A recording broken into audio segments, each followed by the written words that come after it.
So you've been learning a language for a while now and you're pretty good at it. Like you can understand people when they talk, follow movies, maybe even read books without much trouble.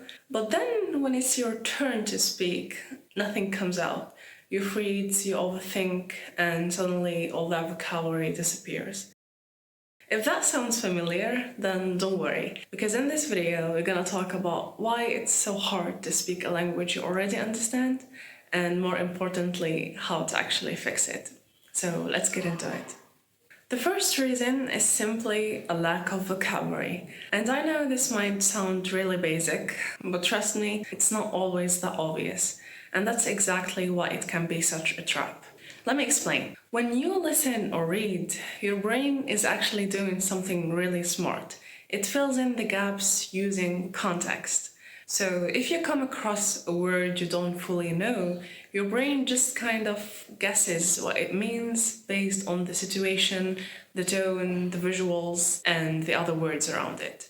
That's why you can follow a whole conversation or scene in a movie without understanding every single word. But here's the problem. That trick doesn't work when you are the one who has to speak. Because now there's no context to help you, you have to create it yourself. If you don't know the exact word you need, your brain freezes. You can't guess your way out of it, so you end up feeling blocked and just stay quiet. And that's why most learners think, why can I understand but not speak? In reality, you probably understand around 80% of what you hear, but only actively know maybe 40% of the words you would need to express yourself. And the tip here is simple. Learn new words. Whenever you come across a word you don't know, don't just skip it. Look it up in a dictionary, write it down, and try to make a list of the words you are learning. So it's not just something that feels somewhere in your head, but something concrete you can actually see and keep track of. Try to explore different contexts where the word is used so you really understand it. And over time, your vocabulary will grow, and the more words you know, the easier it becomes to express yourself.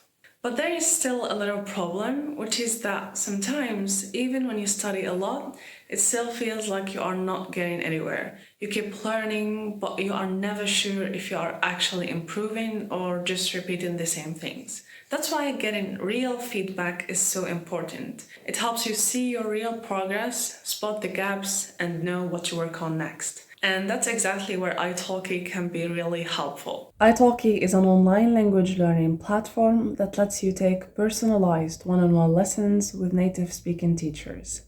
You can practice real conversations, improve your speaking and listening, and get real-time feedback and guidance. All from the comfort of your home or anywhere else you would like. What I really love about Italki is how it lets you experience different languages and cultures without needing to live abroad. Moreover, you get to choose your teachers based on your schedule and your budget, and everything is flexible and affordable with no subscriptions required. 那 Ella, you just said other than French. Now here is a grammar that is 除了 something. Why? 除了法语外的嗯，语言，明年呢？明年是马年。对了，很好，很好。那 这 Ella，你属什么？你属什么？我让我看看，我我嗯哼，是2005年，所以看不懂。在这儿。对，我是鸡年，有意思。你不能说 Ella，你不可以说我是鸡，你可以说我属鸡。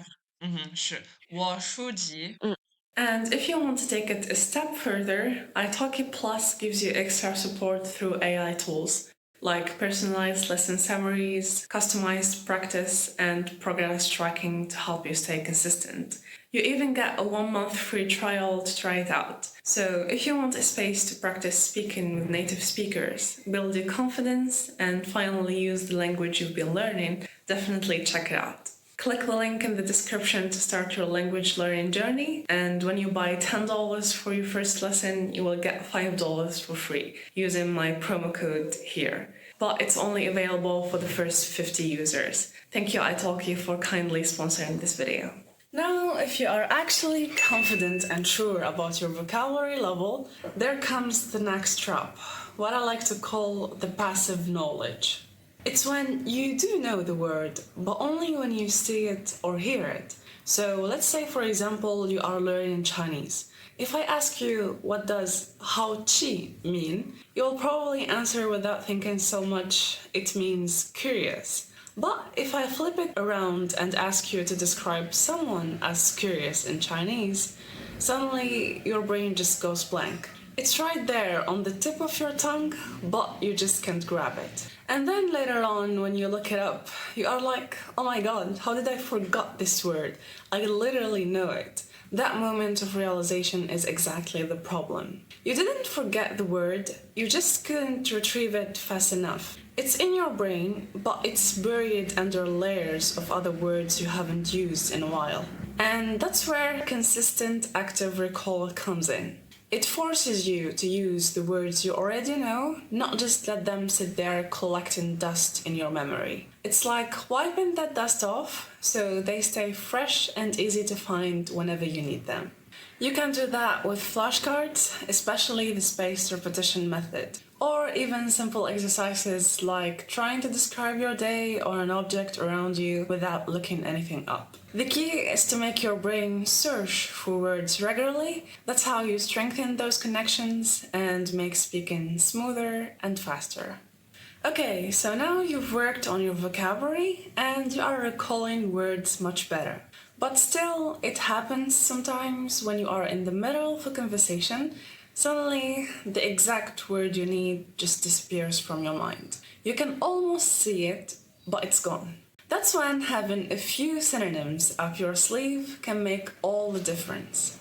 You know how in every language class, teachers always give you 3 or 4 synonyms for each new word? It can feel boring or unnecessary at that time, like, why do I need 5 words that mean the same thing? But in real conversations, it's actually a lifesaver. Because when your brain blanks out on one word, it's very unlikely that it will forget all of its synonyms. Even if the exact word you were thinking of is gone, you will still have alternatives ready to fill the gap. So here's the tip. Every time you learn a new word, take a minute to look up a few synonyms. You don't need to memorize 10, just 2 or 3 that feel natural or easy to pronounce for you. Sometimes you'll even find one that's simpler or fits your speaking style better. And again, remember, they don't have to mean exactly the same thing. As long as they are close enough to express your idea, they will save you in those awkward moments when the word you want is just out of reach. And you will be able to keep the conversation going smoothly without stumbling. Okay, so let's say you've done all the tips we talked about so far. You've expanded your vocabulary, practiced recalling words, and learned synonyms. But sometimes when you are speaking, you still need a brief moment to find exactly what you want to say. And that's actually totally okay. Even native speakers do this all the time. They just pause, think, and keep going. And that's even more normal when it's not your mother tongue. Well, this is where filler words come in really handy. Filler words can be either sounds like or actual words like well, you know, or the famous like in English. They give you a few extra seconds to think, find the right word, or rephrase your sentence while avoiding the uncomfortable silence. Every language has its own filler words, so you can just copy English fillers into another language and expect them to sound natural. That's why it's important to listen to native speakers and notice how they fill pauses. Then practice using those fillers yourself in conversations or even when speaking alone.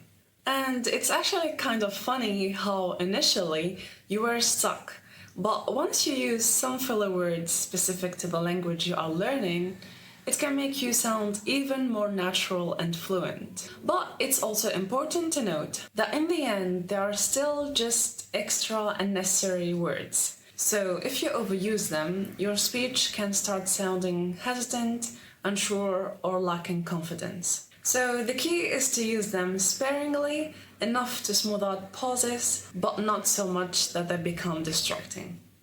Okay, so now at this point, what should we do if the problem isn't that you don't know what to say anymore, but it's just more that you are a little scared to say it? You are worried about sounding silly, making grammar mistakes, or being judged by others. And that fear quietly convinces you to stay silent. You think, I'll speak when I'm better. But here's the catch. You can't get better if you don't speak. It's such a tricky loop. You avoid speaking because you are afraid of mistakes, but the only way to stop making mistakes is by speaking more. Think about it. Every person who's fluent now has gone through the same stage of hesitation and embarrassment. No one is born speaking perfectly in any language. You only become confident by doing the thing you are scared of doing. So instead of aiming to speak perfectly, aim to speak bravely. Focus on communicating your message, not on avoiding every tiny error. Because fluency doesn't come from just studying more rules, it comes from using them in real conversations, over and over again until it starts to feel natural. The more you allow yourself to speak despite mistakes, the faster you will improve. Because every imperfect word you say brings you closer to fluency than silence ever will. So yeah, if you've made it this far, I want you to remember that you've already done something amazing. Understanding a language takes time, patience, and a lot of effort, so you should really be proud of yourself. Speaking is just the next step, the part that builds on everything you've already built. It just needs a little more practice and a little more courage. But you've got it, you really do. Thank you so much for watching, and I will see you in the next time. Bye bye!